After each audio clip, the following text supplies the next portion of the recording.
सम्पूर्ण नमस्कार साथीहरू। आज म तपाईहरुलाई एउटा सूचना आशा कपिलवस्तु जिल्ला प्रशासन कार्यालयबाट तपाईहरु बीचमा राख्न चाहन्छु।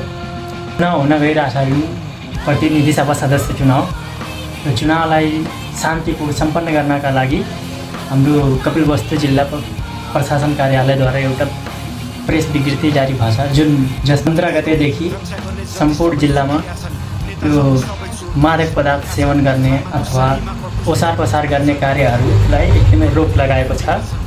यसमा यदि कसैले मादक पदार्थ सेवन गरेको पाइएमा अथवा त्यो ओसार पसार गर्न लागेको व्यक्तिलाई कपिलवस्तु जिल्ला प्रशासन कार्यालयले कडा कारबाही गर्नेछ।